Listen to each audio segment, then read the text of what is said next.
welcome back to the Say Less Footy Podcast. We're changing things up once again. It is the Say Less Footy Podcast. So with our content, we want to make some shorter, sharper, more entertaining videos. So we're trying another new format this week.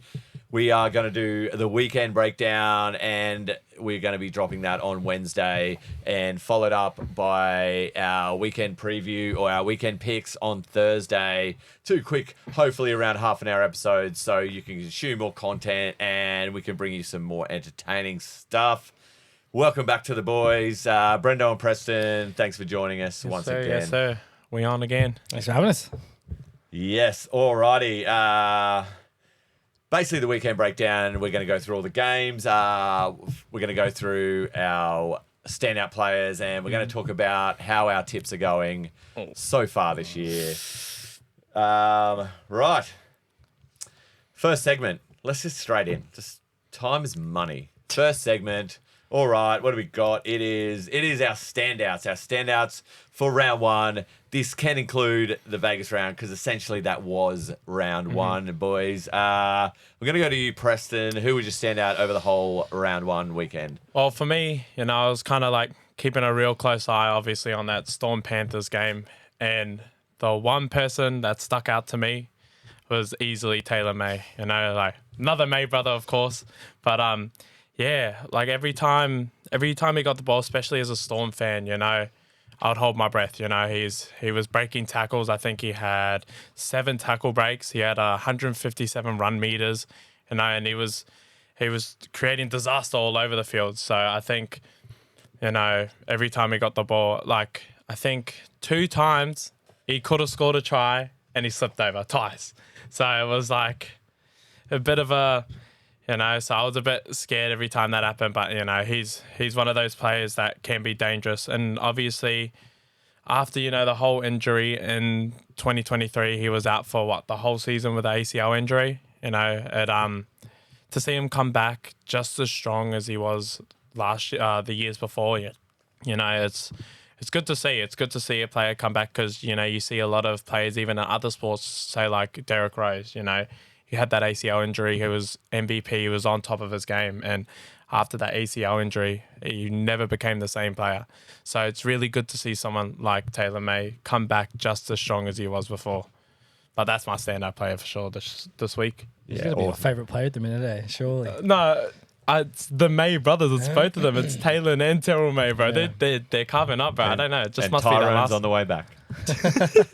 Right, Brendo, standout player for this round.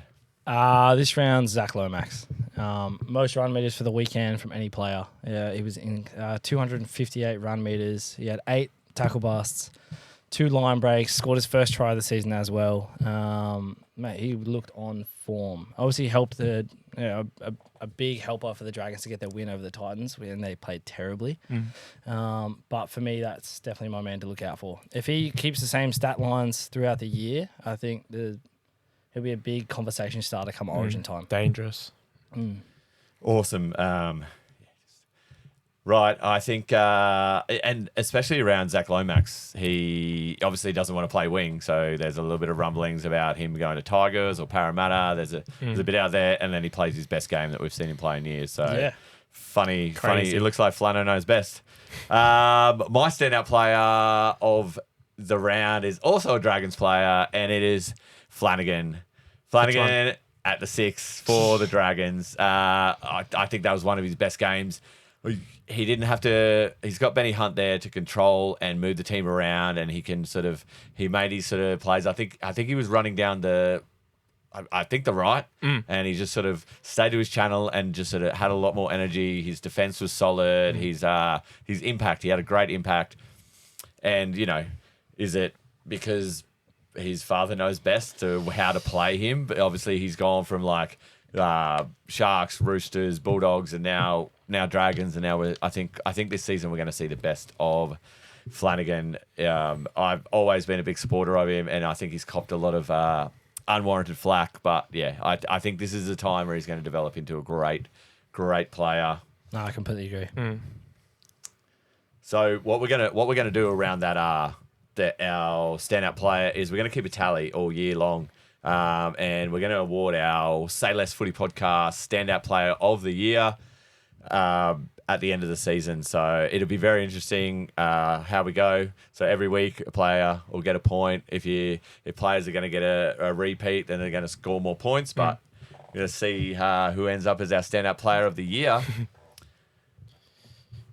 Speaking of tallies, it's before we get into the games, let's go through the tips, boys. Wasn't a really solid performance. Obviously, we do count in round 0, round 1, so we do count in Vegas, and I did get off to an absolute flyer there with 2 from 2 in Vegas.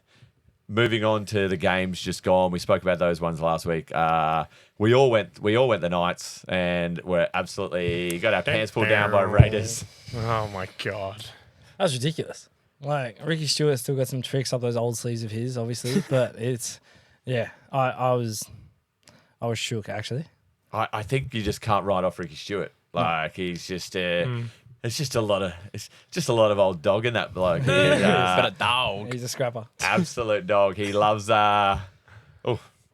copyright. Yeah, sure. Yeah, but just never write off Sticky. He knows his stuff. Second game, we all went the Warriors over the Sharks. Was a close game, but we all tipped into the Warriors. They had opportunities to win, but yeah, the Sharks come up. I think especially their back five really sort of stood up against the Warriors, which is huge. They were a little bit inconsistent last year, and I think especially Talakai was one of the standouts in the back. Storm Panthers.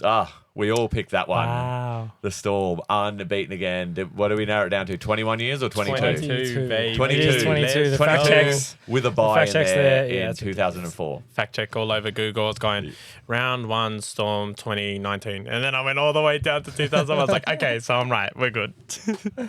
What was the next game? It was. Why am I just forgetting what the next game was? It was the Para Bulldogs, and we all went the Eels. So we're pretty even throughout this part of the round. Parramatta strong performance. Bulldogs looked a little bit. I think they'll get there. They just got to gel a bit together. The next game was Dragons Titans. You boys went the Titans. Dragons. There's no way. I can't. Nah, Never in doubt. Oh yeah. we were doing the podcast last week, and I was reading through the back line of the Dragons, and I was thinking to myself, I've tipped the wrong team. They came out and they Put dominated. too much trust in the bloody Titans, I guess. Yeah, My they fumbled the bag. gosh. They're notorious bag fumblers. No Fafita, no Kieran Foran, and Campbell. Yeah, Kieran and Foran no was massive. Jaden Campbell. Big losses, but and just the Dragons players who played. They even had a debutant, and he played absolutely fantastic as well. Like Yeah. Dragons, after watching him in the trials against the Tigers, I knew there was something special there. And once again, Flanagan, he's going to turn a few heads this year. The last game, Cowboys up against the Dolphins. I went Dolphins. You boys went Cowboys. So got a little victory for the last game over me there, boys. But That was a no-brainer, that one. Oh my goodness. Yeah, it was a good game though, but I thought I picked the Dolphins. I'll be honest. I thought I picked the Dolphins, and I checked back. I was like, oh nah, I'm good. I thought the old gunslinger Wayne Bennett would come through on that one. But look, it's risk versus reward, and the total scores after round 1. Big dog over here, Brentos 5, Brendo on 4, Preston a lot of work to do on 3. We're going to go through our tips in our second show. Make sure to tune into that one. All right, it's time to get into the round review of last week's games, starting with the Knights versus the Raiders. Brendo, take it away. Yeah, as I mentioned, lads, Ricky Stewart's got some tricks still up his sleeves. It's a hard one. The Raiders had 55% possession for the game. Their completion rate was 90%, which is 34 sets from 36, which is huge. They only had 7 errors compared to the Knights' 15. There's not much more you can say for the Knights there. They fumbled. They fumbled hard. My missus is going to hate me for saying it as well because she's Ponga's biggest fan. But Ponga, for me, just didn't play well enough. He had some good some good areas of gameplay where he's, he had that huge 2-man tackle bust for a runaway offload that should have been a try. But, mate, Tyson Frizzell blocking on that and then called a disallowed try was ridiculous. I couldn't believe it. That could have been the game changer mentally for the Knights there, I reckon. Mm-hmm. I mean, they should have sort of run away with it there with Hudson Young getting sent off for, a push. Yeah, it was pretty rough, that one, eh? But a bit controversial, but yeah, it was a bit of a rough one. Yeah, not riding. No one else is riding off the Raiders this season just yet. And the second game, the Warriors up against the Sharks, Brendo. Another close one. Stats-wise, if you look at the game, Warriors actually had the better stats throughout the entire game. Their completion rate, completed sets, they had less errors as well compared to the Sharks. Their sets completed was 81% compared to 76%. A quick example of a few things where they went wrong. Their playmakers were doing all the right things, but I think the men outside them didn't do enough.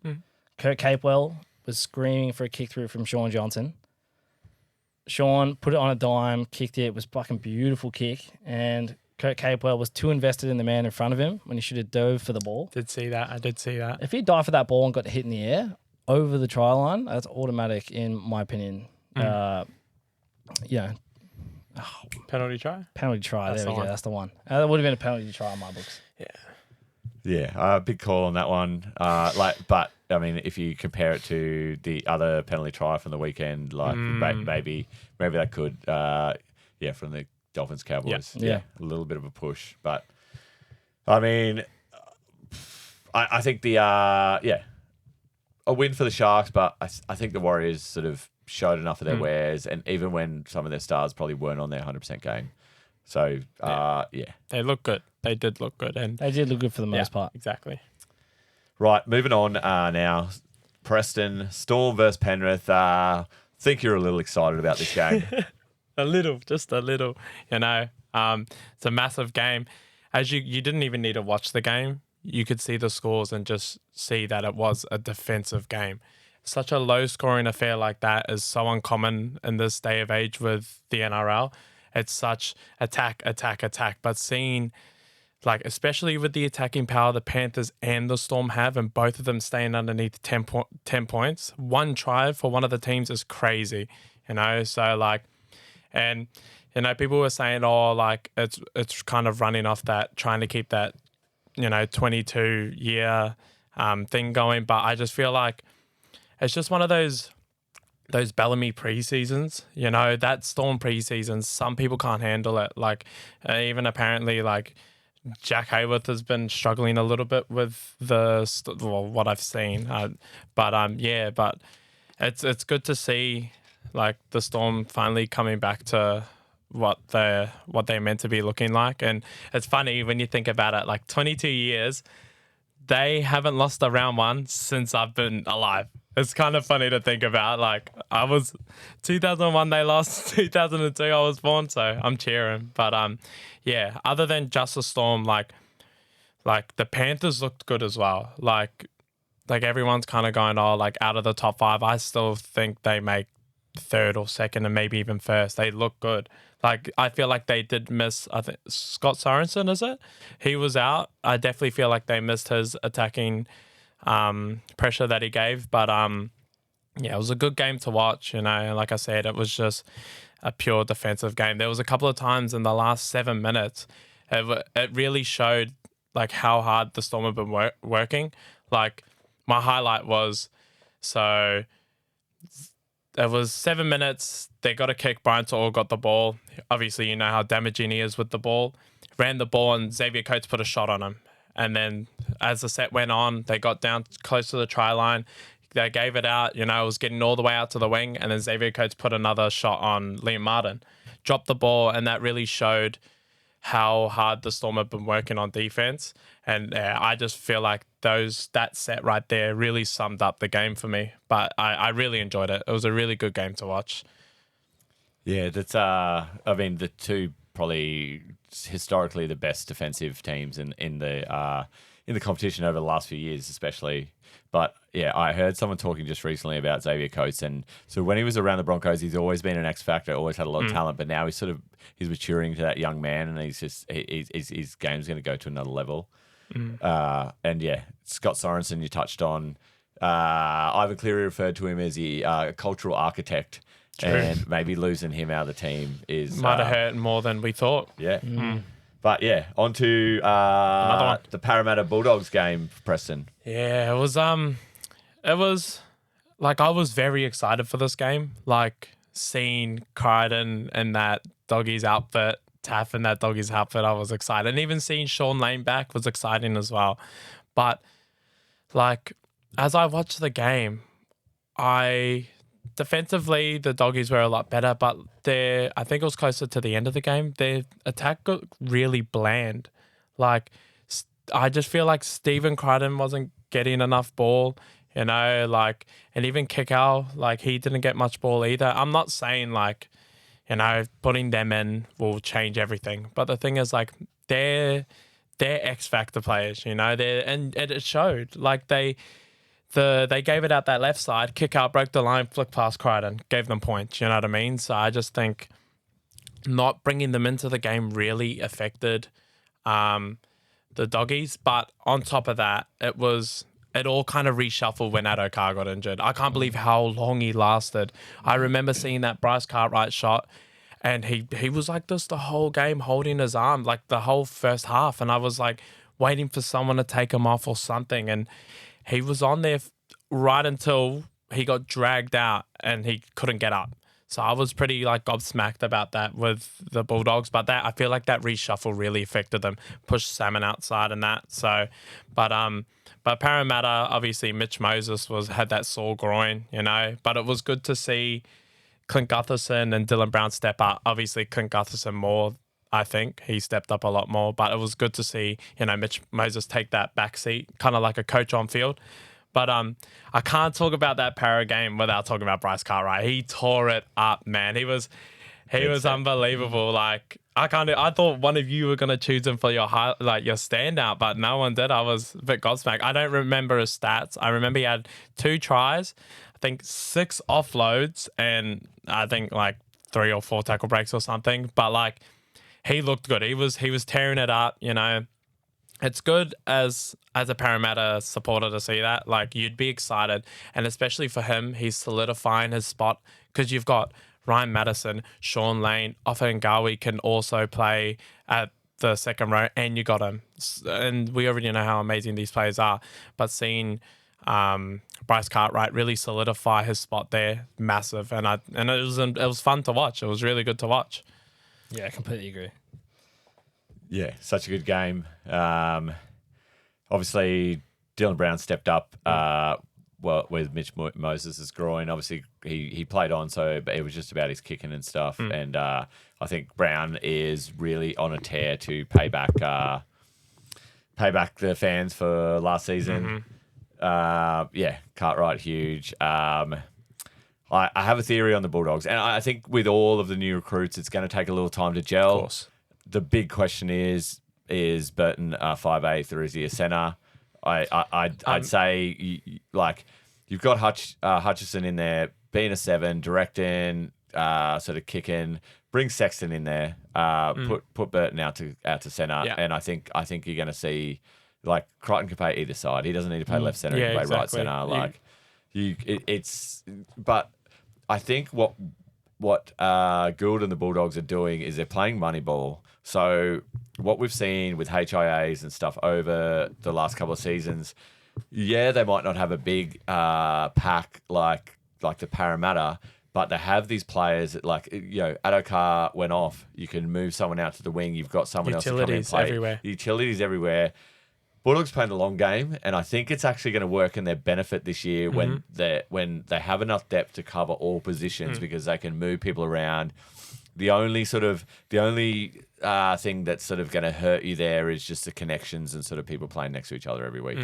Yeah, but yeah, I'd say you don't want to be moving around too much. You want players to get used to that position and staying and creating those those those locks and those plays. Like you want them to stick there and stay there and They kept Oh, flying- 100%. flying But their I'm feet. just saying with injuries and HIAs, Oh, like yeah. they're Very playing common. they're playing the game of like we have Switch. round pieces for round holes everywhere. Like Yep. Yeah, straight pegs for Kurtman, penalties. Salmon, Curran, they can all play in different positions. Yeah, so you're right. Hookings, locks, Exactly, centers, exactly. halves, like they've got cover. Master plan might be a master plan going on. Alrighty, on to the last two games, and I'll run us through these ones. The Dragons versus Titans, and gave him a shout out last week. Shout out to my man Jack Bird. We ran into him on the weekend after their glorious victory, and he had a solid game. Absolute, looking good in the centres. Speaking of utilities, Jack Bird should do it all, and he has confirmed he will be on the podcast sometime this year. Love so a bit stay of Jack tuned. Bird. Love a bit of Jackie Bird. Wow. The game, just Hunt being able to direct and not having to execute all these insane plays. You've got Flanagan could sort of come in and be that impact player. He was my standout player, obviously. The forward pack looks absolutely fantastic. Like, yeah.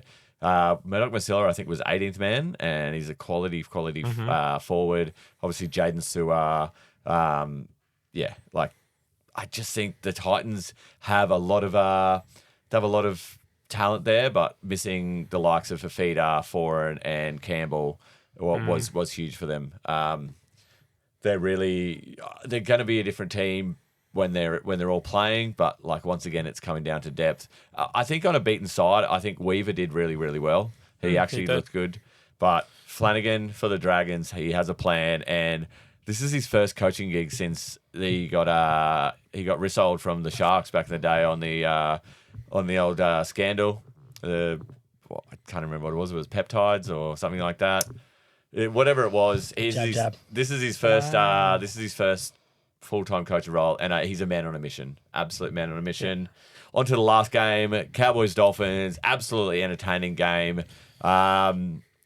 I saw some article about Hammer getting one Dally M point and how he had an absolute shocker, made one good play. That's someone's been having too many beers before they pick their Dally M points. But yeah, Tommy Dearden, fantastic. Nanai, Lukey, like Ruben Cotter, like I could name almost the whole Cowboys team. Val Holmes just put on some massive defensive shots. Laybut. Oh wow, Yeah. Laybut! What a game! Like just that right side center, I feel like is sort of like who used to play the right center position. He's gone over to England now. Last year, I actually like him as a player, and I've just Fact lost check. his name. Fact check. Fact check. Anyway, Laybut's come in there, and mate, no one's taken that position off him the way he played. Hiku? Peter Hiku. Peter Hiku. Yeah, copy. But Laybut straight, he owned that position, and also Kyle Felt equaled Matty Bowen's record, almost beat it, but then he got taken off him. So one more try, and he's got the all-time Cowboys point scoring record. Oh, I love a little conspiracy theory. I feel like they keep him Felt in there until he breaks a record, and then they're going to bring in Valamay. Who knows? It's one thing to watch, but yeah, Cowboys top of the table at the end of round one. Wow. Wasn't expecting that one, to be honest. Yeah, me either. I think Toddy Payton is very disappointed with how they went last year. And I think, Cowboys are just got a little bit of an ego check, and they'll be coming. They're looking good. I have a little quick one for you boys. Just to slide this in. We'll see how we got time. But off the top of your head, a couple of standout super coach players for you. Oh. Who did well for you this week? You go first. Adam Fanil Blake. Oh, Killed it. Yeah, true. Killed it. He wasn't the top. I think he was the Top was... No, Latrell was top, I think. Latrell No. Mitch. Fact checked. I think he's top front rower anyway. I'm not playing super coach, but Yeah. yeah. Definitely top yeah, front he's row. definitely Yeah, top 81 points by the end of it. Scored He a absolutely try. killed it. Scored a try. Was just doing what big men do best. He was just breaking tackles, Yeah. easy runs, falling over the line. Like he was unreal. Preston, stand out for you. My standout, I reckon... he wasn't my highest point scorer, but it was Terrell May, just because the points he scored were decent, and You know, not a lot of people had him. Yeah, they were like, yeah, I'm going to get him, but not a lot of people had him. And I picked him up and dropped 62, so a point per minute, and I was happy. I was cheering. Yeah. I didn't think we'd get through a podcast without you talking about Terrell May. Oh, I was talking about Taylor the whole time. But honestly, I'm just watching a few things. I think he's the most traded in player for next round. Yeah, he is. He's already, everyone's traded him and don't blame him. Yeah, You know, 100%. Terrell May, you know. Anyway, that's enough Supercoach for me. Thanks for tuning in. This is our first episode of the Weekend Breakdown. We will be back tomorrow with another episode, and don't be surprised we're wearing the same clothes. Yeah. Yeah. You can also like and subscribe. Follow us on YouTube. Follow us on Spotify now. We've got a Facebook, TikTok, Instagram. We're everywhere. Get around it. Say less. Peace out.